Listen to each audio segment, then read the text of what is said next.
Salmo 1.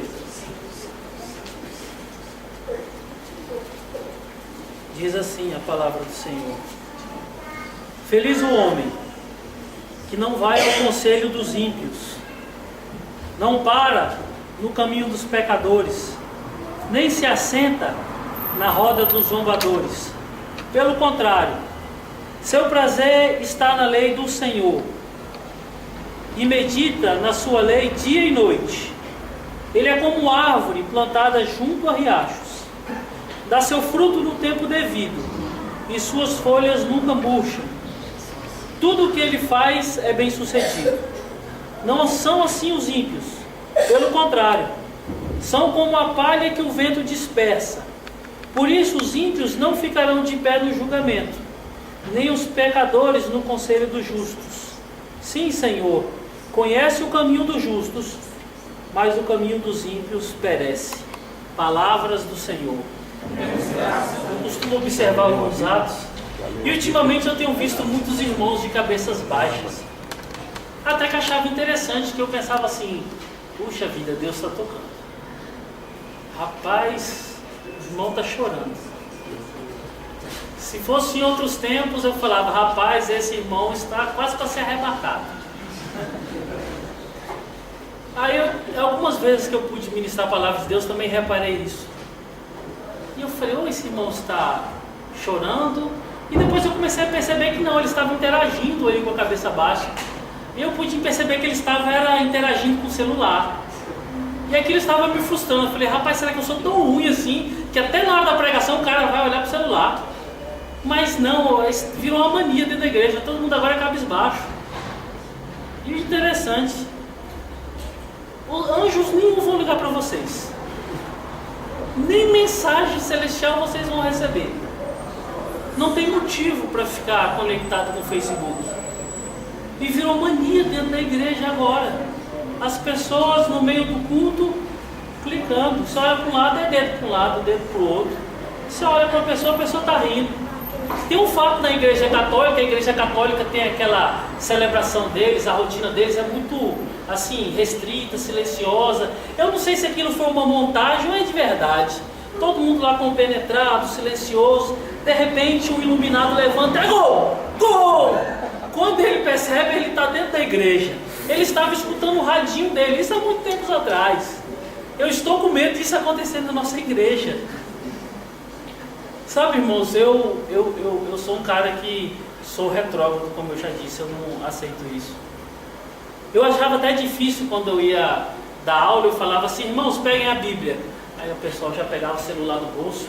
Eu falei: não, irmão, a Bíblia. Não, pastor, meu celular tem 70 e tantas versões, grego, hebraico, não sei o que. Eu falei: pelo amor de Deus. E aqui eu acho muito mais rápido que o senhor. Só vai falar e eu só digito aqui, ele já vai direitinho. Talvez seja porque eu não tenho tanta inteligência, mas é difícil aceitar isso. E se nós olharmos esses fatos que acontecem hoje, há 20 anos atrás eu tenho certeza que ninguém cogitava nisso. 10 anos atrás, 30 anos atrás, eu acho que nunca passou pela cabeça do mais otimista ou o mais pessimista que dentro das igrejas ou em qualquer outro local estaria essa tecnologia tão utilizada por todas as pessoas. Você percebe que há muitos anos atrás, há 20 anos atrás, o telefone começa a desenvolver de tal forma que a antiga Telebrasília que havia aqui em Brasília era aquela coisa fenomenal. Quando aqui em Brasília você fosse entrar num órgão financeiro, num banco, para fazer um cadastro, pegar um dinheiro emprestado, o interessante é que para você relatar no ato dos seus bens, você tinha que declarar até telefone. Se você declarasse que você tinha telefone, você era uma pessoa bem sucedida, porque telefone era uma coisa restrita. Eram famílias que tinham poder aquisitivo bom para poder ter telefone. E aí você percebe que as coisas começam a melhorar, a linha telefônica não fica só em uma família, a privatização acontece e abre-se esse leque, essa porta, as outras pessoas começam a comprar linhas telefônicas. E o que eu acho interessante, quando eu morava na QNL 10, ao meu lado tinha um cidadão de uma coerência fenomenal, um rapaz muito simples. Domingo de manhã, eu deitado na minha cama, um sono danado, e escuto uma pessoa falando muito alto: não, fulano, eu estou aqui, Não, eu estou em Brasília, eu estava no Senado. Não, eu estou em casa agora, nós vamos fazer um churrasco. E eu falei, meu Deus do céu, o que está acontecendo? E aí você pensa, numa rua, de manhãzinha, o cara falando desse jeito, todo mundo vai para fora. Quando a gente chegou, era um vizinho coerente, que teve a oportunidade de ser um dos primeiros a ter telefone sem fio, principalmente lá na rua, e ele queria mostrar para todo mundo que tinha um telefone. E naquela época o telefone sem fio era um aparelhão desse tamanho. E ele lá no meio da rua, não, fulano, eu já comprei a cerveja, pega o avião, vem para cá, vou fazer um churrasco.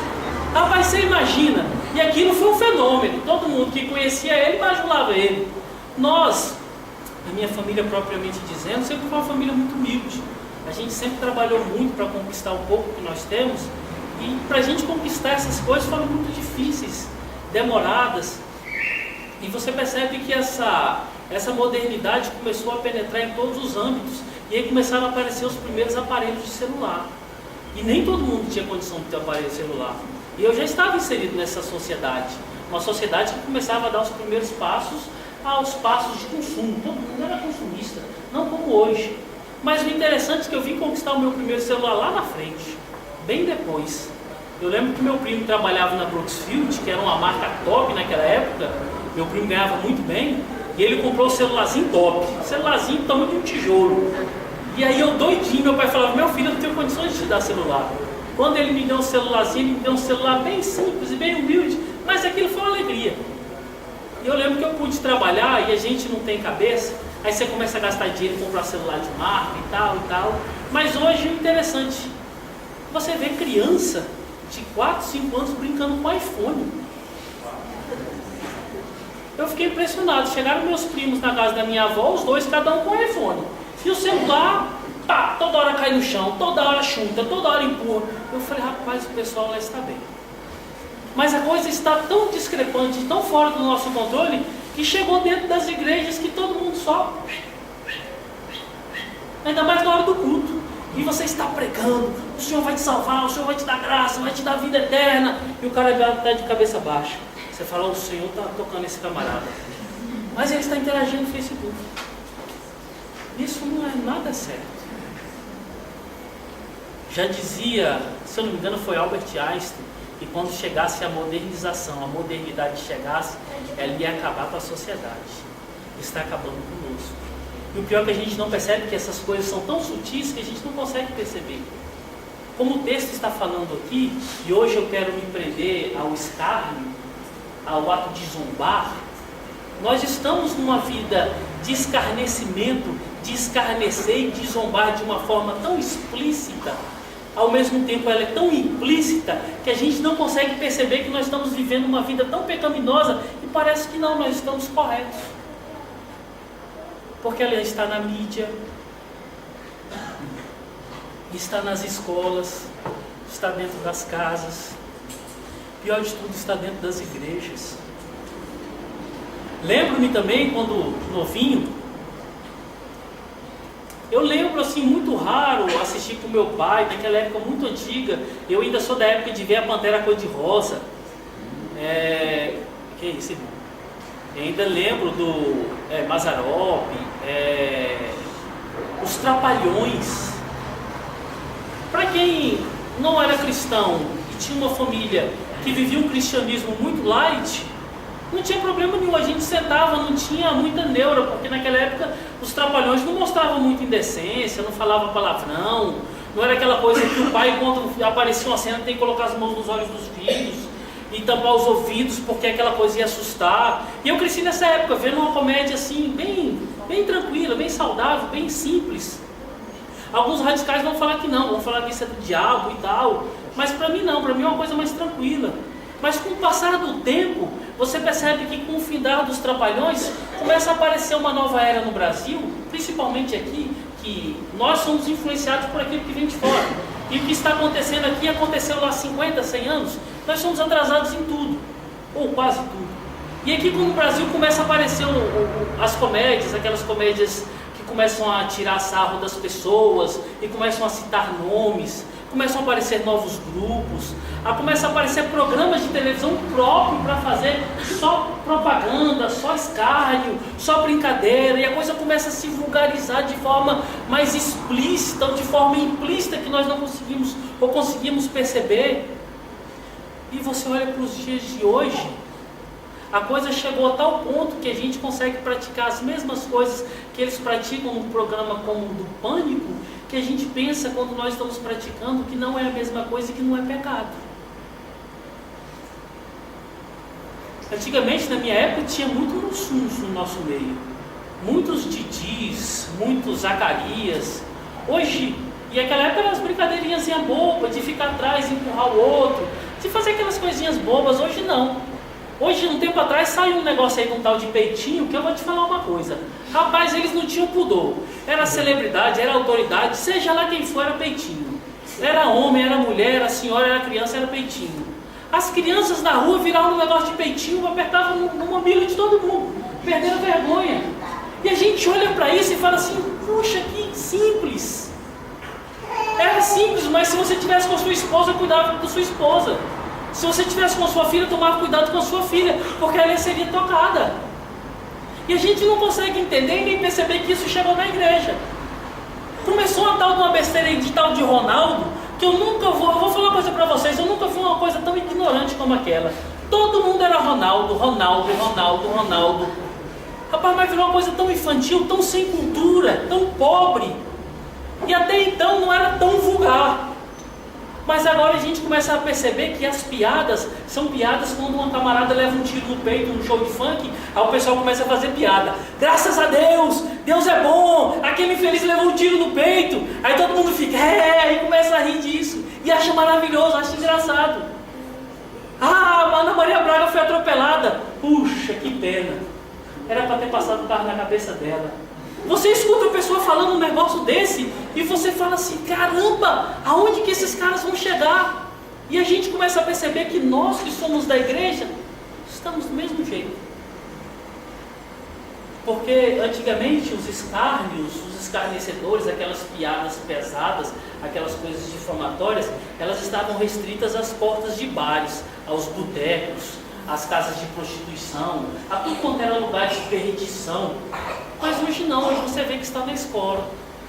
Se o professor não for descolado, não falar muito palavrão, ele está por fora.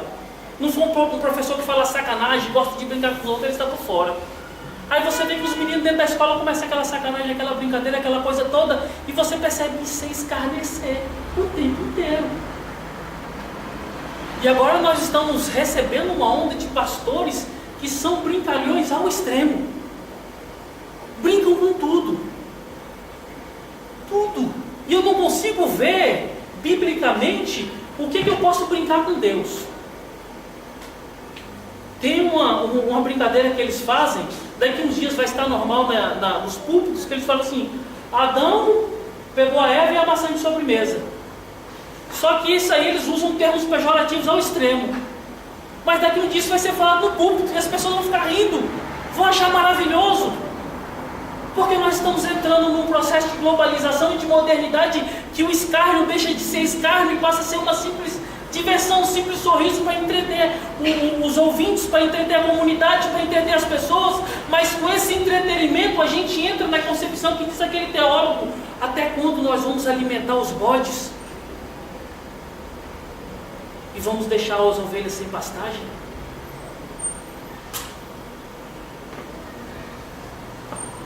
Eu tive na minha vida, sempre quando eu falo, tem alguma pessoa que vem falar comigo, rapaz, realmente tu pode falar que tu é o pior de todos. Teve algumas pessoas que, quando me encontram, eles falam comigo algumas coisas que eu assim penso, meu Deus do céu, essa consequência não vem para os meus filhos, porque eu vi que eu fiz muita coisa ruim para muita gente, muitas pessoas ficaram marcadas e frustradas, colegas de classe, que a gente escarnecia, que eu pude fazer diabolicamente. Eu não sei de onde vinha tanta iluminação para criar tantos apelidos, para fazer tanta pessoa sofrer, tanta pessoa chorar, e você vê um coro de pessoas xingando, um coro de pessoas maldizendo, um coro de pessoas brincando. Eu não me esqueço de uma colega que eu tive em sala de aula que ela tinha deficiência na perna, e eu pude, de forma irônica, quando estava na educação física, ver aquela menina correndo, e eu falava dela: rapaz, mas uma desgraça dessa é aleijada, que coisa feia, que coisa horrível. Os meninos riam, e aquilo me deixava lá em cima. Eu era um top, que eu não tinha pudor, eu não tinha medo, eu não tinha receio. O defeito dos outros era motivo de escárnio, motivo de brincadeira. E aquilo hoje, hipocritamente, eu olho para minha casa e falo assim: meu Deus, que meus filhos não passem por isso, porque eu fiz muita gente passar por isso. E você percebe que isso machuca muitas pessoas, a tal ponto que a gente não consegue perceber que quando a gente fere as pessoas, nós estamos pecando contra Deus. E a realidade da igreja está assim: papai, eu não quero ir mais para a igreja. Por quê? Porque estão falando que eu sou gordinho lá na igreja, porque estão falando que eu sou vesgo, porque estão falando que eu sou negro, porque estão falando isso, porque estão me chamando disso, estão me chamando daquilo. Aí você começa a perceber que a igreja que deveria estar produzindo vida está matando as crianças que deveriam estar vindo aqui para conseguir alcançar o favor de Deus. Elas estão conseguindo encontrar um Deus que é feio, esdrúxulo e que produz só maldade no meio das pessoas. Por quê? Porque nós somos influenciados e não somos influenciadores. Quantos de nós não fizemos isso? E parece que a modernidade nós só conseguimos ver que nós saímos daquele tijolão desse tamanho para ir com um telefone que às vezes fica só no ouvido. E nós conseguimos sair com os programas que, na minha concepção, eram programas que não aferiam as pessoas, para chegar no dia de hoje e falar assim: que tinha que ter passado o carro em cima da cabeça dela, e as pessoas rirem e falar: é verdade, e dar graças a Deus. E você olha para o texto, o salmista, depois de trazer 2 pontos, a qual ele diz que felizes são os homens por não praticarem isso, ele chega no 3º ponto dizendo: feliz é um homem que não se assenta na roda dos escarnecedores. Na minha versão ela diz que feliz é o homem que não se assenta na roda dos zombadores, porque zombarias, escárnios, é você difamar, é você maldizer, é você humilhar, é você rebaixar. E toda vez que você comete isso, todas as vezes que você faz isso, toda vez que você tem a condição e tem a coragem de fazer isso com uma pessoa, você tem que entender que você está fazendo isso com uma pessoa, quer ímpia, quer não ímpia, é uma imagem de Deus. Se for um santo, é uma imagem de Deus que está sendo restaurado pela conversão. Se for um ímpio, é uma imagem de Deus caída, mas não deixa de ser imagem de Deus, e você está tocando na imagem de Deus. Você está destruindo aquele que é a imagem de Deus. Você está maldizendo aquele que é a imagem de Deus. Você está atropelando aquele que é filho de Deus. E na igreja nós nos encontramos como os piores dos escarnecedores, porque a igreja era para ser um local dos diferentes. A igreja era para ser o local daquelas pessoas mais necessitadas e com as diferenças mais discrepantes do mundo. Mas não, a igreja nos dias de hoje, ela está se encontrando como a igreja daquelas pessoas que são as mais ricas, as mais bonitas, as mais bem aparecidas, as mais bem influenciadas, as mais bem queridas, as mais bem cheirosas, os melhores funcionários públicos, os melhores empresários. Porque na igreja não tem local para as pessoas que têm deficiência. Porque os deficientes aqui no nosso meio vão ser escarnecidos. Ontem nós tivemos uma palestra com o Pedro, que eu falei para os jovens, eu tive até pesadelo à noite. Eu nunca fui tão conturbado com o que eu escutei aqui. E pude falar: meu Deus do céu, tem misericórdia da minha vida, porque eu tenho que mudar muito. Eu não conseguia perceber que um deficiente físico e eu não tem diferença nenhuma.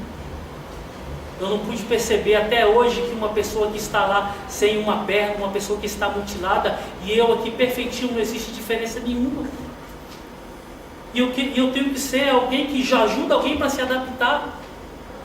E sou tão deficiente, tão mutilado, que eu preciso de alguém para que possam me ajudar a adaptar nessa situação, nessa falácia de vida que se encontra alguém que se diz pastor, conhecedor de teologia, mas só consegue olhar para o outro e ver o outro deficiente, olhar para si próprio e ver alguém bem de saúde e falar: eu sou diferente dele. Mas não existe diferença nenhuma. E o texto começa a dizer isso. Porque quando o salmista começa a escrever esses salmos, como nós já falamos, e alguns domingos atrás, o Salmo 1 é um salmo de instrução. E quando nós olhamos para algo que é de instrução, nós deduzimos duas coisas. Aquele que instrui alguém que viveu e experimentou o que ele está falando, para que ele possa ter conhecimento por experiência, quer positiva ou quer negativa, e ele pode ensinar. Ou ele é alguém que pesquisou, leu e se debruçou e conhece através das suas pesquisas para ensinar. E você percebe que ele tem conhecimento a tal ponto que ele fala que o homem que não se assenta, que não se ajunta, que não se associa, que não faz pactos com os zombadores, ele é mais do que feliz.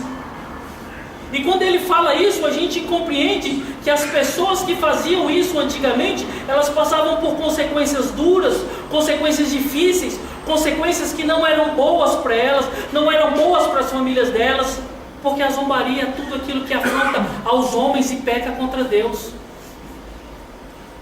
E como a gente sempre tem feito nesses encontros anteriores, feliz é o homem que não se assenta na roda dos zombadores. E no verso 2 ele traz a certeza, pelo contrário, seu prazer está na lei do Senhor, e nessa lei ele medita dia e noite. Resumindo, feliz são aqueles que não são zombadores. Felizes são aqueles que não se assentam com os zombadores, não se associam com os zombadores, não riem dos escárnios, não participam das baixarias, mas o prazer, a felicidade, a vida, o gozo está na lei do Senhor, e nessa lei ele medita dia e noite. O interessante é que quando nós olhamos para a Bíblia, eu tive a oportunidade de estar com jovens e falei, a Bíblia é algo que não tem como você destruir ela. A igreja romana antigamente tentou aniquilar e acabar com a Bíblia. Os reis, as pessoas, os perseguidores tentaram acabar com a Bíblia. A história diz que eles faziam fogueiras enormes, mas o Senhor fez com que a Bíblia estivesse preservada até os dias de hoje. E cada um de vocês tem uma Bíblia na mão. Mas é muito mais fácil vocês praticarem o escárnio do que vocês meditarem na palavra de Deus. É muito mais simples vocês participarem de uma zombaria do que vocês meditarem nas instruções do Senhor. É muito mais fácil alegrar o coração vendo o ato deplorável da pessoa do que ser instruído por Deus e ser um instrumento de adaptação daquele que não tem nada. Ou pelo contrário, ter a Bíblia na mão e ter a consciência que com a Bíblia na mão eu preciso de alguém para me adaptar nas minhas necessidades. Aí eu não me arrependo de dizer que muitos dos irmãos que estão andando com a Bíblia para cima e para baixo não estão dizendo nada. A Bíblia de vocês não está servindo para nada. É melhor deixar ela em casa, porque é muito melhor. Porque com a Bíblia na mão a pessoa vai pensar que você é um cristão e você vai difamar o Evangelho. Isso é inaceitável. Deixe em casa e viva a sua vida deplorável. Continue zombando, continue escarnecendo, continue fazendo parte dos zombadores, que a sua vida vai ser muito melhor. Muito melhor. O difícil vai ser no último dia.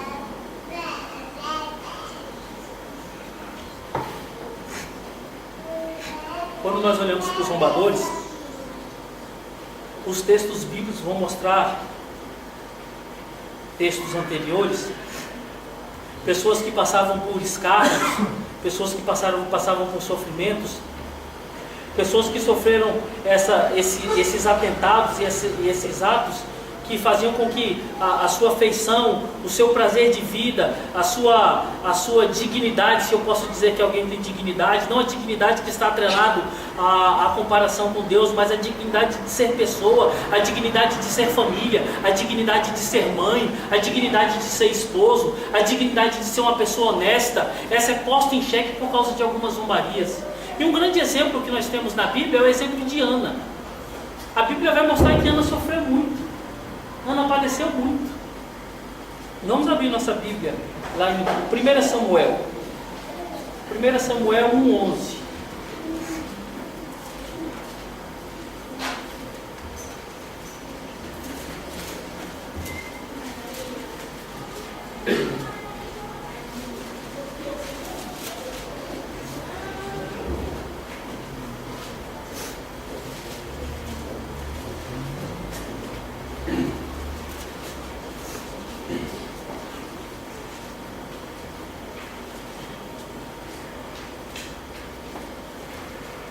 1 Samuel 1:11. Começa dizendo o texto assim: houve um homem em Ramataim, Sofim, da montanha de Efraim, que se chamava Eucana, filho de Jeroão, filho de Eliú, filho de Tou, filho de Suf, um efraimita. Eucana tinha duas mulheres. Ana era o nome de uma e a outra chamava-se Fenena. Fenena tinha filhos, Ana, porém, não tinha nenhum. Anualmente aquele homem subia a Siló, da sua cidade, para adorar e oferecer sacrifícios ao Senhor dos Exércitos em Siló. Os dois filhos de Eli, Ofni e Finéias, sacerdotes do Senhor, estavam ali. Ou seja, nesse primeiro parágrafo, o texto começa a mostrar uma família de um homem que tinha duas mulheres. Uma dessas mulheres tinha filhos e a outra não tinha filhos. E o interessante é que todos os anos, como era costume da religião judaica, costume dos hebreus, era ir até a sua cidade e oferecer sacrifícios ao Senhor. Verso 4: no dia em que oferecia sacrifícios, Eucana tinha o costume de dar porções à sua mulher, Fenena, e a todos os seus filhos e filhas. Porém a Ana, embora a amasse mais, dava apenas uma porção escolhida, pois o Senhor tinha fechado o seu seio. A sua rival também a irritava, humilhando-a, porque o Senhor tinha fechado o seu seio. E assim fazia Eucana todos os anos, sempre que ele subia ao monte, ao templo do Senhor. Fenena a ofendia, e Ana chorava e não se alimentava. Então Eucana, seu marido, lhe dizia: Ana, por que choras e não te alimentas? Porque teu coração está triste? Será que eu não valho para ti mais do que 10 filhos? Parece que essa ofensa é pior do que as outras. E o interessante é perceber que naquela cultura, uma mulher estéril era uma mulher totalmente discriminada, rejeitada. Era uma mulher que realmente era digna de escárnio. Era uma mulher que sofria, uma mulher afastada. É como se nós olharmos alguns tempos atrás, o que nossa cultura tinha como aquilo que não era aceitável. Antigamente a nossa cultura não tinha como aceitável uma mulher que fosse mãe solteira. Quando aparecia-se uma mulher que era mãe solteira, existia preconceitos, existia discriminação. Mas até a iluminada da Xuxa fazer o que fez, hoje, depois que ela fez aquilo, várias outras mulheres seguiram. E hoje é tão valorizado quanto a mulher que tem o seu filho e faz como a Xuxa fez, ou tem o seu filho aleatoriamente e pode ter o seu filho sozinha, e seu filho fica dentro de uma creche, dentro de um local ali 10, 12 horas por dia, tendo contato com crianças que ela nunca viu, tendo contato com instrutoras que ela nem conhece, sem o conhecimento do amor do pai, sem o conhecimento do carinho da mãe, sem saber o que é leite materno, sem saber nada disso. Hoje está tudo tranquilo, tudo bom. Mas daqui a uns anos nós vamos ver como é que vai ficar a nossa sociedade.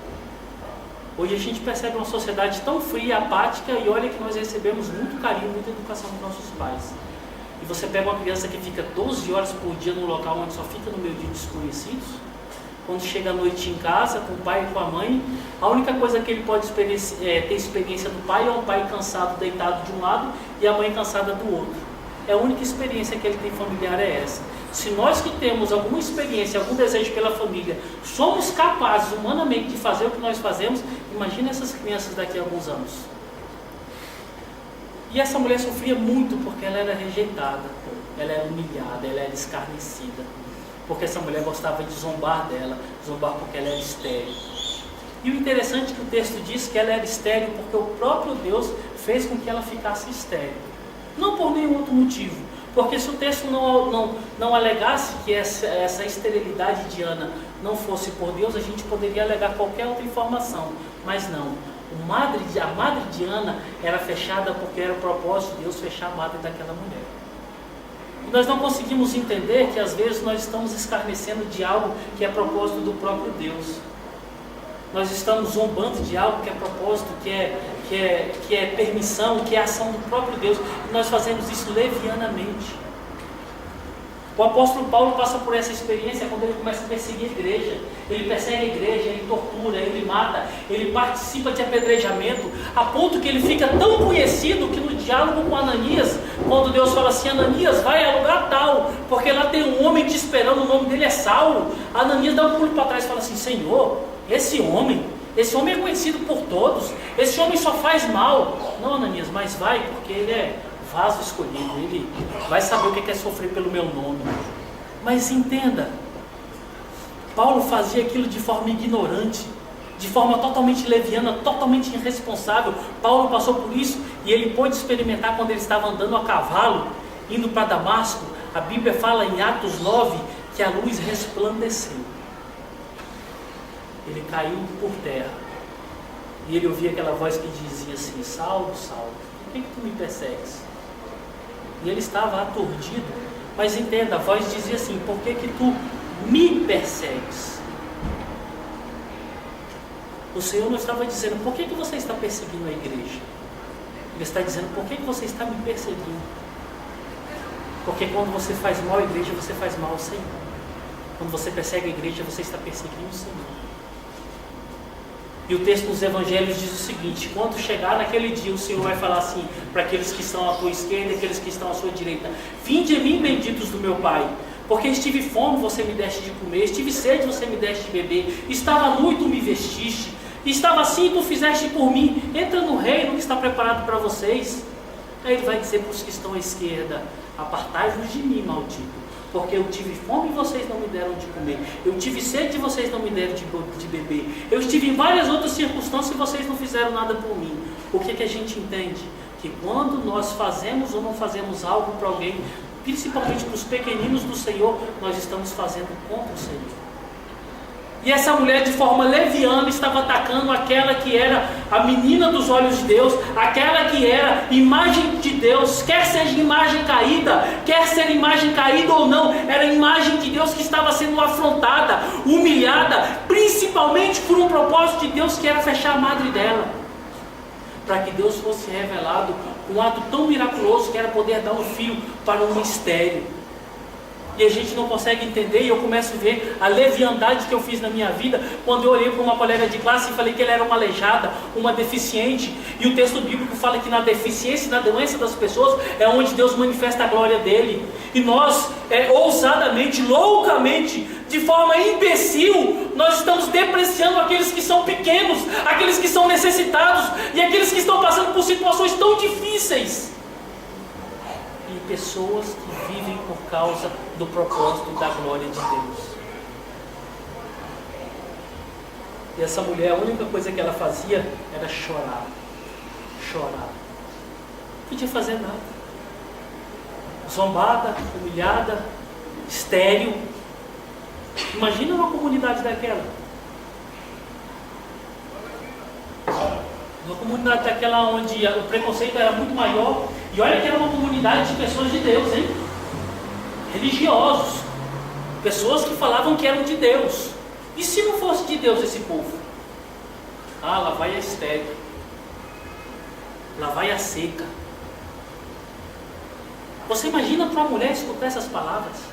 E você imagina para uma mulher dentro da sua casa escutar a sua adversária apontando o defeito dela, apontando essa dificuldade, apontando os problemas dela dia e noite, e ela tem que passar por isso, engolir tudo isso. A única coisa que ela pode fazer é chorar e se apegar ao Senhor. É até difícil nós olharmos e entendermos essas vicissitudes que essa mulher passava, porque nós não temos nenhum padrão daquilo que é normal para nós, ao ponto que nós não temos padrão daquilo que é bom e que é ruim, que nós estamos aqui dentro do culto e estamos lá, ó, e vendo um monte de coisa errada.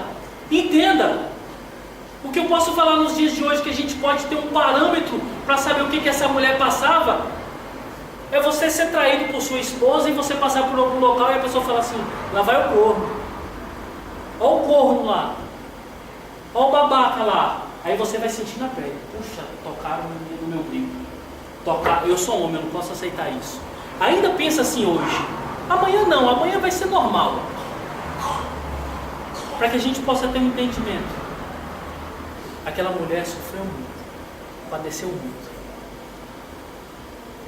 E quando eu olho para esse texto, o texto de Salmos, que dizem que feliz é o homem que não se assenta com os zombadores, mas o seu prazer está na palavra do Senhor, e nessa palavra ele medita dia e noite. Perceber que o nosso pecado é pelo menos comungarmos com a zombaria, pelo menos nos associarmos com essas pessoas, pelo menos ajudar a propagar esse escárnio que está de forma tão dilacerada e tão espalhada na sociedade que a gente não consegue perceber que nós estamos divulgando o escárnio de pessoas sérias, de entidades, de igrejas, de pais de famílias, e pessoas que têm que defender algum nome, que têm que defender a sua casa. Tem pessoas que têm que defender a verdade da sua família. E a gente tem coragem de falar para algumas pessoas: o filho de fulano de tal não é dele. Nós estamos escarnecendo dele. O filho é do padeiro. O filho é do sei lá de quem, do marceneiro, do diabo que carregue. Mas não é isso, a gente não pode fazer isso. A gente tem que estender a mão para quem está passando por necessidade. Antes de escarnecer, antes de zombar, antes de propagar, antes de ajudar, nós temos que dar a mão. Porque a situação de quem passa por atentados, por aquilo que ele tem de defeito, é muito duro. Eu não sei nem se eu posso falar se graças a Deus aqui ninguém é deficiente físico, porque pelo que eu escutei ontem, e pelo que a Bíblia ensina, mas aqui não tem ninguém, talvez, com algum defeito que seja visível, alguma falta que seja visível, e possa passar no meio de pessoas e a pessoa falar assim: olha o aleijado ali. E você saber que dentro da sua casa você vai ter que chorar sozinho, porque você sabe que você é deficiente físico. E você sabe que aquela palavra aleijado vai maltratar o seu coração, porque ela foi falada na hora errada, na situação errada, por uma boca errada. Para quem é negro, no nosso meio temos negros, não tem nenhum branquinho aqui, não tem nenhum oriental aqui, não tem nenhum europeu aqui, sabe o que um negro passou. E você vê seu filho ser chamado de negro, sujo, uma pessoa que não merece estar no meio de outras pessoas. Você perceber que o preconceito era tão grande, a hipocrisia era tão grande, que anos atrás nos Estados Unidos, quando um negro ia passar e um branco estava na calçada, o branco passava e o negro tinha que esperar, porque o negro não era digno de passar na mesma calçada que um branco passava naquele momento. O preconceito era tão grande, a zombaria era tão grande, e a certeza, a diferença era tão certa e tão grande, que quando o branco entrava no ônibus, o negro ou ficava em pé ou descia, porque o negro não era digno de ficar sentado enquanto um branco estava em pé. Aí você começa a perceber que a zombaria ela vem de séculos e séculos e séculos, e o pior de tudo é que a zombaria está dentro da igreja. Nós percebemos que a igreja é lugar dos ricos, a igreja não é lugar de pobre. Porque quando chega o pobre, a gente começa a fazer piadinha e chacota porque ele é pobre. Está passando fome, está comendo pão que o diabo amassou. E fica rindo porque ele é pobre. Entra uma pessoa deficiente, a gente fica naquela expectativa e fica olhando para ele. Parece que ele é um monstro, parece que ele é uma pessoa toda deformada, decaída, toda sei lá o quê. Parece que nós somos melhores do que ele. Nós zombamos todos os momentos. A igreja era um local para que entrassem as prostitutas e se convertessem, mas elas não entram porque não vai faltar piadinha. Elas não entram porque não vai faltar alguém que fale assim: querida, quanto que é o programa? Não entram homossexuais na igreja para se converterem porque nós vamos zombar deles, porque nós vamos escarnecer deles, porque nós vamos matar eles.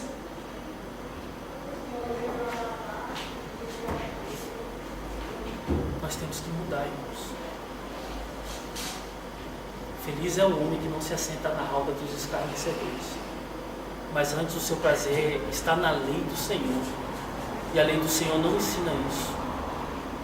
Pela lei de Deus eu não sou diferente de ninguém, eu sou um igual. Por isso que eu gosto muito do livro de Eclesiastes. Salomão fala assim: vocês e um cão é a mesma coisa, vocês vão para o mesmo buraco, não tem diferença nenhuma de vocês. A lei do Senhor ensina que nós devemos amar o próximo. A lei do Senhor ensina que nós devemos ser submissos àquela palavra. E aquela palavra nos ensina que nós devemos transmitir, mostrar e viver a glória de Deus todos os dias. E podendo, parafrasear o que o Pedro falou ontem, sermos instrumentos para que nós possamos fazer com que as pessoas façam adaptações nos seus dias. E hoje eu quero ter como meditar na palavra do Senhor essa mulher, Ana. Nos dois últimos textos eu peguei, nas duas últimas exposições eu tive como referência o Salmo 119. Que o Salmo todinho vai falar da importância da lei, do valor da lei, do amor da lei, da vivência da lei, pelo prazer da lei, a satisfação da lei, tudo pela lei, tudo pela vontade, tudo pelos mandamentos. E nós observamos uma mulher ferida na sua alma, tocada lá no fundo, humilhada, sem prestígio. E uma humilhação que era verdade, porque ela era estéril, ela tinha que engolir aquilo a seco. E essa mulher, ao invés de revidar, eu não sei se ela revidou em outros momentos, o texto não fala, mas ao invés dela atacar, ao invés dela se defender, a Bíblia fala que ela foi chorar aos pés do Senhor. A Bíblia fala que ela foi aos pés do Senhor. A Bíblia fala que ela esperou no Senhor. A Bíblia fala que ela guardou o milagre do Senhor. A Bíblia fala que ela devotou ao Senhor. A Bíblia fala que ela se entregou ao Senhor. O meditar na lei do Senhor é isso, confiar no Senhor. E vai dizer o texto: depois que comeram, verso 9, depois que comeram e beberam, Ana se levantou. O sacerdote Eli estava sentado em sua cadeira, no limiar da porta do santuário do Senhor. Na madrugada, na amargura de sua alma, ela orou ao Senhor e chorou, e fez um voto dizendo: Senhor dos exércitos, se quiseres dar atenção à humilhação da tua serva e te lembrares de mim, e não te esqueceres da tua serva, e lhe deres um filho homem, então eu o consagrarei ao Senhor por todos os dias da sua vida, e a navalha não passará sobre a sua cabeça. Meditar na palavra do Senhor é isso, até no meio das humilhações, até no meio das dores, até no meio das dificuldades, eu me apego ao Senhor. Até no meio do maior sofrimento eu me apego ao Senhor. Até no meio do sofrimento da maior verdade, que é a minha vergonha, eu me apego ao Senhor. Porque se o Senhor não fizer por mim, ninguém mais faz. E se o Senhor fizer por mim, a minha vida será transformada. E o que nós, igreja, temos que entender é isso. Nós precisamos é do Senhor. Nós precisamos é da graça do Senhor. Nós precisamos é da força do Senhor. Nós precisamos é do milagre do Senhor. Nós precisamos é da lei do Senhor. E quando eu olho para esse texto de Ana, eu entendo que não existe tanto mal nas dores e nos sofrimentos. Porque tanto nas dores quanto nos sofrimentos, por Deus, isso nos serve didaticamente para aprendermos. Porque o sofrimento não é maior do que o aprendizado que ele proporciona. Basta nós olharmos de forma diferente. As pessoas, os ímpios, quando estão sofrendo, eles praguejam contra Deus, eles xingam a Deus, eles blasfemam a Deus, eles zombam de Deus, eles zombam da Bíblia, eles fazem tudo, eles conseguem ver as piores injustiças do mundo. E nós estamos também zombando, escarnecendo, brigando, lutando contra Deus, sendo que nessa hora nós devíamos estar aprendendo com aquelas dores que Deus está nos proporcionando através do sofrimento. Nós devíamos estar valorizando aquelas dores do sofrimento. Eu já falei isso para vocês e repito. Meu pai é uma das pessoas que eu conheço que era dura ao extremo. Mas apareceu um problema no joelho dele, que ele fez uma cirurgia, que ele passou um ano com medicação super, hiper pesada, que só passava dor quando estava sob o efeito do remédio. E eu nunca vi meu pai chorar na vida, e eu vi ele chorar por causa dessa dor. E eu pude perceber nas palavras do meu pai que ele aprendeu muito a paciência, aprendeu muito o respeito, aprendeu muito outras coisas por causa da dor. Às vezes a dor é melhor do que um professor de teologia. Às vezes a dor é melhor do que um livro de teologia. Às vezes a dor é melhor do que você estar sentado aí. Não abra mão das dores que a vida tem para vocês. Não abra mão dos sofrimentos. Mas tudo que você viva aprendendo e vendo a glória de Deus. Percebendo a ação de Deus. Percebendo os favores de Deus. Eu vi um pedacinho do filme de ontem, que também foi outra coisa que me fez passar mal à noite, com sonhos também, além do Pedro. Vim para essa reunião, me deixou a noite com um sono pesado, cheio de pesadelo. E o filme que eu assisti, um pedacinho do filme também me deixou com muito pesadelo. Minha esposa sabe melhor do que todo mundo. Eu não assisto filme de terror, eu não assisto qualquer coisa que eu vejo.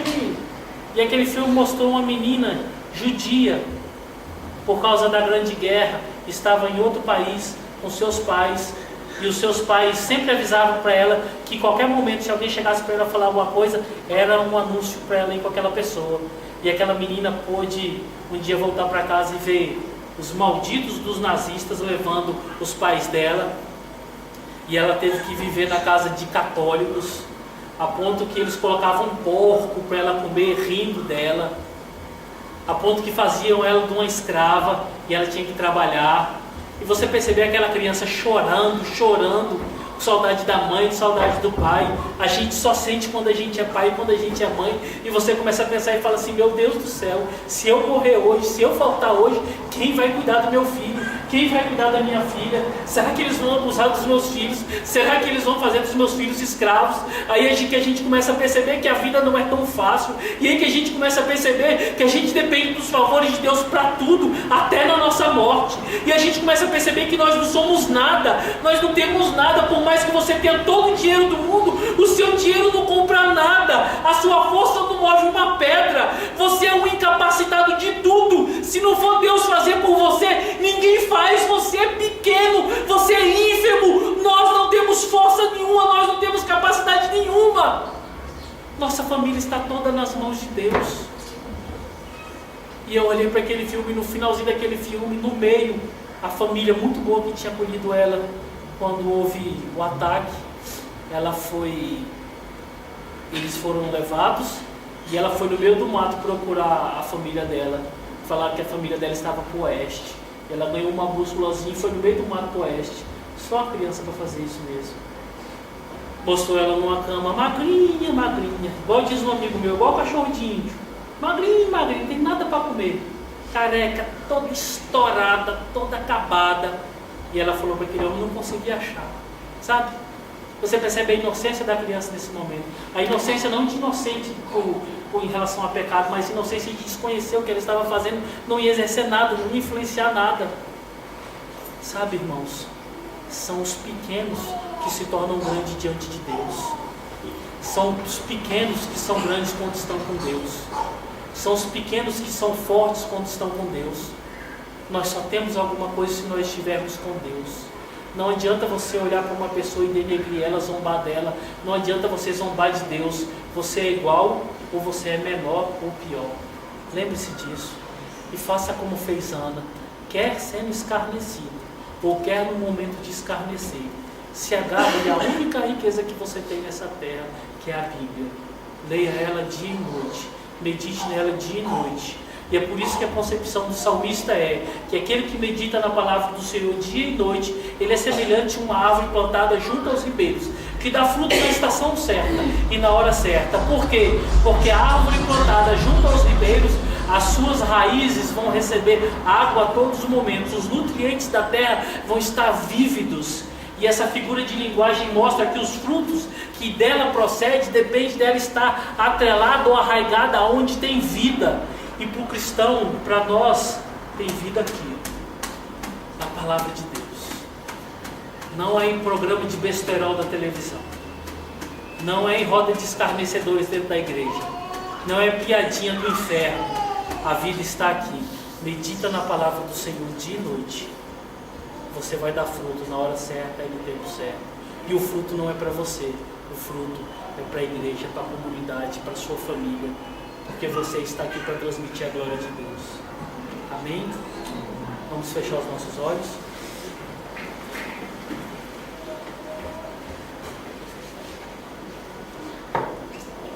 Pai querido, em nome de Jesus, perdoa, Pai, perdoa a sua igreja, que de forma leviana, Senhor, tem errado tanto, tem pecado tanto, tem afrontado tanto, que não conseguem perceber que a única coisa que nós conseguimos demonstrar para as pessoas não é a tua glória, é qualquer outra coisa.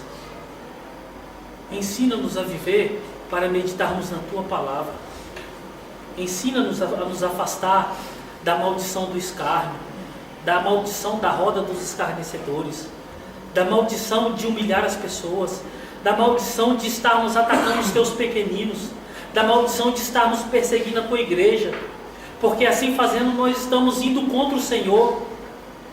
E quem somos nós contra o Senhor? Quem somos nós contra o Deus Todo-Poderoso? Quem somos nós ao Deus que construiu todas as coisas, que formou todas as coisas, que tem tudo no seu controle? Quem somos nós diante de um Deus que estabelece o momento da nossa vida e o momento da nossa morte? Quem somos nós diante de um Deus que conhece até o momento que uma folha de uma árvore tem que cair dela? Quem somos nós diante de um Deus que faz tudo para a tua glória? Na nossa realidade, quem somos nós diante de um câncer? Quem somos nós diante de uma doença? De um momento que nós chegamos diante de um médico, e o médico fala assim: o que você tem vai te matar, e eu não sei nem o que você tem. Quem somos nós, Senhor? Quem somos nós ao perceber que os nossos filhos podem amanhã estar nas mãos de pessoas mais maldosas, malévolas, malditas, mentirosas, abusadores, caluniadores, mentirosos, filhos do diabo? Quem somos nós, Senhor? Porque nós não podemos controlar isso. Quem somos nós para determos a fúria da natureza? Quem somos nós para determos a fúria do mundo? Uma fúria que nós não conseguimos nem saber de onde procede, nem de onde que vem, mas nós somos o alvo. Nós não somos nada, Pai, não temos nada, mas que o nosso coração queira o Senhor, porque agindo o Senhor ninguém impedirá. Que o nosso coração queira o Senhor, porque se nós estivermos escravizados, nossos filhos estiverem escravizados, sendo abusados, sendo totalmente humilhados, o Senhor pode fazer, se o Senhor quiser, como o Senhor fez com o povo de Israel que estava no Egito, livrar eles com mão forte. Quem somos nós, Senhor? Nós somos pessoas tão pequenas e tão vísceras, nós não conseguimos ver que nós dependemos de Ti. Abre os nossos olhos, como Tu fizeste cair as escamas dos olhos de Paulo. Faça com que caia as escamas dos olhos da Tua igreja, para que a Tua igreja se prostre a Ti, Senhor, para que a Sua igreja se entregue a Ti, para que a Sua igreja confie no Senhor dia e noite, para que a Sua igreja medite na Tua palavra todos os momentos da Tua vida, para que a Tua igreja transmita e viva a Tua glória para essa sociedade perdida, promíscua, imunda. Perdoa-nos, Pai. Perdoa-nos, porque nós andamos com a Bíblia, mas não, a única coisa que nós não conhecemos é a Bíblia. Perdoa-nos, Senhor, porque nós falamos tanto de amor, mas nós não conseguimos Te amar até hoje, Senhor. Eu não sei porque Tu ainda nos amas, Senhor, porque nós somos os piores dos pecadores. Nós cantamos e nos nossos cânticos produzem aquelas palavras que o sábio diz, que quando nós cantamos, nós falamos as maiores mentiras. Perdoa-nos, Pai, e muda esse quadro das nossas vidas. Ensina-nos a sermos Teus servos, para a Tua honra e para a Tua glória, em nome de Jesus. Amém.